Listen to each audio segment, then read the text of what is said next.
নমস্কার। এই ভিডিওটা অ্যাকচুয়ালি আমার সকল ছাত্রছাত্রী এবং শ্রদ্ধেয় অভিভাবক সকলের জন্য। আপনারা দয়া করে এই ভিডিওটা সম্পূর্ণটা দেখবেন। কিছু আলোচনা আপনাদের সঙ্গে শেয়ার করব। আমরা আইআইএনএস এ আমরা ছাত্রছাত্রীদের যেই জিনিসগুলোর দিকে সবচেয়ে বেশি আমরা জোর দিয়ে থাকি সেটা হচ্ছে আমরা ছাত্রছাত্রীদের ক্লাসে পড়া শিখিয়ে দেওয়ার চেষ্টা করি মেমোরি ট্রিক্স ব্যবহার করে। মেমোরি ট্রিক ব্যবহার করে আমরা ক্লাসেই পড়া শিখিয়ে দিই। আপনারা ছাত্রছাত্রীদের জিজ্ঞেস করে দেখতে পারবেন আমরা মনে রাখি বা ভুলে যাই কেন। সেটার কারণ হচ্ছে আমরা যে জিনিসটা প্র্যাকটিক্যালি করি সেই জিনিসটাকে আমরা বেশি মনে রাখতে পারি। এই জন্য আমরা কি করি, প্র্যাকটিক্যালি কোনো একটা জিনিসকে করে ছাত্রছাত্রীদের সামনে করে দেখাই আমরা।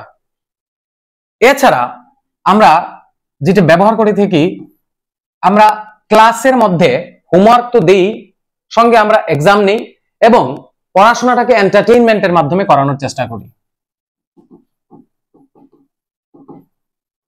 এন্টারটেইনমেন্টের মাধ্যমে করানোর চেষ্টা করি এবং সঙ্গে আমরা হোমওয়ার্ক নেই, এক্সাম তো নিই, সঙ্গে আমরা কি নিয়ে থাকি, আবার এক্সাম নিয়ে থাকি।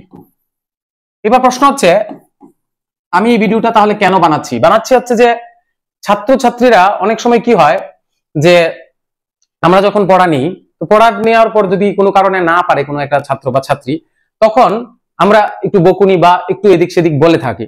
সেই ক্ষেত্রে ওই ছাত্র বা ছাত্রী ওই অভিভাবককে গিয়ে বলে, না আমার তো এই ক্লাসটা আর ভালো লাগে না, ওনার ক্লাস বুঝি না। অ্যাকচুয়ালি তখন অভিভাবক, পার্টিকুলার ওই স্টুডেন্টের অভিভাবক আমাদের সঙ্গে কথা না বলেই টাক করে অন্য একটা ডিসিশন নিয়ে ফেলে। এটা যে কোনো ইনস্টিটিউটের ক্ষেত্রেই, অন্য কোথাও অ্যাডমিশন করিয়ে দেয়। কিন্তু একবারও ভাবার চেষ্টা করে না যে আমরা কি করার চেষ্টা করেছি। অনেক গার্জিয়ান আমাকে বলে থাকে যে আপনার উপর সম্পূর্ণ দায়িত্ব দিয়ে গেলাম, দিয়ে যায়। এর পরের দিন আমরা ওকে ভালো করে পানিশ করার চেষ্টা করি, বোঝানোর চেষ্টা করি। এবার ও দেখলাম তখন সেই মানে পড়ার চাপটা না নিতে পেরে সে তখন বিরক্ত ফিল করে। তখন কিন্তু সেই অভিভাবক আর আমাদের সঙ্গে যোগাযোগ না করি কোনো একটা ডিসিশন নেয়। মানে আমার কথাটার মানে হচ্ছে এইটা, আপনারা আমাদের কাছে দিয়েছেন, সেটা আপনাদের থেকে আমাদের দায়িত্ব বেশি যে ওই ছাত্র বা ছাত্রীকে কিভাবে আমরা ভালো করে রেজাল্ট করব। আমাদের ইনস্টিটিউটের টার্গেট হচ্ছে এই যুগের সঙ্গে তাল মিলিয়ে ছাত্রছাত্রীদের ভবিষ্যতে যাতে মানে এই আমাদের নতুন প্রজন্মের সঙ্গে যাতে পায়ে পা মিলিয়ে চলতে পারে যাতে সবার সঙ্গে। এই জন্যই আমরা বিভিন্নভাবে কনসেপ্টটাকে ক্লিয়ার করানোর চেষ্টা করি। এর জন্য আমাদের সবচেয়ে বেশি যেটা দরকার ম্যাথের সবচেয়ে বেশি প্র্যাকটিস দরকার। আমরা কি করছি, দুটো ভাগে হয়। একটা হচ্ছে এনসিইআরটি অথবা বাংলা মিডিয়াম হলে এসসিইআরটি, মানে বই সেম, একটা বাংলা একটা ইংলিশ বই সেম। আরেকটা হচ্ছে আমাদের কিছু রেফারেন্স বুক লাগে, মানে আমরা আলাদা কিছু বই আছে, কিছু আর.এস. আগরওয়াল, আর.ডি. শর্মা, আমাদের বাংলা মিডিয়ামের অন্বেষা বিভিন্ন বই আছে। তো আমরা এরকম এক্সট্রা ম্যাথও দিয়ে থাকি ছাত্রছাত্রীদের। এবার অনেক ছাত্রছাত্রী কি করে, যারা নিয়ে থাকে, কি বলে, আমাদের মাধ্যমিকে একটা কনসেপ্ট আছে স্ট্যান্ডার্ড এবং বেসিক। তো যারা স্ট্যান্ডার্ড নেবে আর যারা বেসিক নেবে, বেসিকে তারা এনসিইআরটি করলেই চলবে, কিন্তু যারা স্ট্যান্ডার্ড নেবে তাদের কিন্তু এনসিইআরটি প্লাস এক্সট্রা আমি যে ম্যাথগুলি দেবো সেগুলিও করতে হবে। তো সেই হিসাব করে দেখা গেছে কোনো একটা ছাত্রছাত্রীকে কম করে হলেও ডেইলি 2 থেকে 3 ঘন্টা শুধু ম্যাথ পড়তে হবে, শুধু ম্যাথ। আমাদের এখানে আমরা এটা বলেছি যে আমরা ভালো করে পড়াবো, ভালো করে বোঝাবো, ক্লাসে পড়া শিখিয়ে দেবো। আমি গর্ব করে বলতে পারি আমরা একমাত্র যেটা আমরা ক্লাসে পড়া শিখিয়ে দিয়ে থাকি। আপনি ছাত্রছাত্রীদের জিজ্ঞেস করে দেখতে পারবেন যে আমরা ক্লাসে পড়া শিখিয়ে দিয়ে দিচ্ছি। কিন্তু কি হচ্ছে, কোনো স্টুডেন্ট বাড়িতে ম্যাথটা প্র্যাকটিস কম করে। তো সেটার দায়িত্ব আপনারা যদি একটু নেন যে বাড়িতে যাতে ওরা ম্যাথটা ঠিকঠাক করে। বিশেষ করে মাধ্যমিক ক্যান্ডিডেটদের জন্য আমি বলছি, ওরা যাতে পার ডে 2 থেকে 3 আওয়ার শুধু ম্যাথই করে। এবার প্রশ্ন আসতে পারে কোথায়, মানে এত ম্যাথ কোত্থেকে আসবে, কোথায় করবে। আমি দেখবেন গ্রুপের মধ্যে ম্যাথ পাঠাচ্ছি, সেটা জেরক্স করিয়ে তারা ম্যাথ করবে। যদি শেষ হয়ে যায় সেম ম্যাথটাকে আবার রিভিশন দেবে, কারণ যতবার রিভিশন দেবে তার তত ভালো হবে। আর 9 এর ছাত্রছাত্রীদের ক্ষেত্রে বলছি যে কাইন্ডলি এখন থেকে যদি আমাদের কনসেপ্ট ক্লিয়ার করে না উঠি, টিচারের বাড়িতে গেলাম, আমরা অনেক এরকম দেখি যে শুধু সাজেশন বেসড পড়াশোনা, মানে এই শোনো এখান থেকে 2টা প্রশ্ন শিখবে, পরীক্ষায় আসবে, দিয়ে পাশ করে ফেলবে। হ্যাঁ, মাধ্যমিক এভাবে পাশ করা যায়, কিন্তু সেই ক্ষেত্রে ওই ছাত্র বা ছাত্রীর মাধ্যমিক অবধি ভালো মার্কস আসবে, কিন্তু তার 11-12 এর লাইফটা কিন্তু ততটা, বা ফিউচারটা ততটা কিন্তু ভালো হবে না, সেটা আমি গ্যারান্টি দিয়ে বলতে পারছি। আমরা অনেকেই দেখছি গ্রাজুয়েট করা আছে, মার্কেটে অনেকেই আছেন, কিন্তু আমরা অনেককেই যদি বলি একটা ইংলিশে লেটার লিখে দিতে, নিজে লিখতে পারবে না, কিন্তু তাদের মার্কস দিয়ে দেখেন ভালো আছে। তাহলে এই কম্পিটিশন মার্কেটে কিন্তু শুধু মার্কস দিয়ে চাকরি বা লাইফে দাঁড়ানো সম্ভব নয়, সঙ্গে আমার নলেজ এবং কনসেপ্ট ক্লিয়ার থাকতে হবে। তো আমরা চেষ্টা করছি ছাত্রছাত্রীরা আমাদের এইখানে, আমরা বিশেষ করে আইআইটি এবং নিট, অর্থাৎ আমাদের এই দুটোর ফাউন্ডেশন আমরা বিশেষ করে করাচ্ছি। আমরা ম্যাট্রিক্স এবং মেমোরি ট্রিক্স এর মাধ্যমে এখন থেকেই ক্লাস 9 এবং 10 এর এমন ভাবে কনসেপ্টগুলিকে ক্লিয়ার করছি, যাতে যখন তারা 11 এবং 12 এ সায়েন্স নিয়ে যে স্ট্রিম নিয়ে এডমিশন হবে, সেটাতে যাতে তারা অ্যাডভান্স থাকে এবং তখন যাকে পড়াটা খুব আনন্দদায়ক বলে মনে হয়। তো এই ক্ষেত্রে আপনাদের সকলের সহযোগিতা প্রয়োজন। কখনো কি হয়, ছাত্রছাত্রীরা এইখানে ঠিক বুঝতে পারছে সবাই, কিন্তু ঠিক 4 দিন পরে যখন আমি পড়া নিচ্ছি বা আমরা পড়া নিচ্ছি, তখন দেখা যাচ্ছে কিছু স্টুডেন্ট পড়া পারছে আর কিছু পারছে না। তখন আপনারা বলতে পারেন যে হ্যাঁ, ওই স্টুডেন্টটা হয়তো বা ভালো, আর যে স্টুডেন্টটা পড়া পারেনি এই স্টুডেন্টটা হয়তো বা ভালো নয়। কিন্তু কথাটা কিন্তু এরকম নয়। কেন এরকম নয়? ওই দিন কিন্তু যে পড়া পেরেছে আজকে, ও সেম বুঝেছে, আর যে আজকে পড়া পারেনি সেও কিন্তু সেমই বুঝেছিল। তাহলে আজকে এই পার্থক্যটা কেন হলো?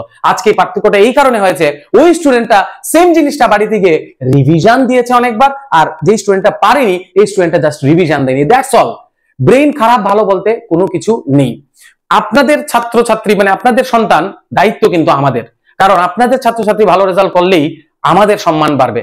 তাই আপনাদের থেকে আমাদের টেনশন বেশি, কিন্তু ভালো জায়গায় পৌঁছতে গেলে আপনাদের মানে আমাদের আপনাদের সহযোগিতা প্রয়োজন। সেই সহযোগিতাটা কি? ওরা যাতে বাড়িতে মিনিমাম 5 to 6 আওয়ার্স পড়াশোনা করে, মিনিমাম। আর যারা আমার টার্গেট হচ্ছে, যারা এই বছর 9 এবং 10 আছেন, আমার টার্গেট হচ্ছে অনেককেই যাতে আমরা বোর্ডে র্যাঙ্ক নিতে পারি। যদিও স্ট্যান্ড ব্যাপারটা এখন নেই, তদুপরি যে র্যাঙ্ক বের হয় তার মধ্যে যাতে আমরা থাকতে পারি। তো সেটার জন্য 10 থেকে 12 ঘন্টা আমাদের পড়াশোনা করতে হবে।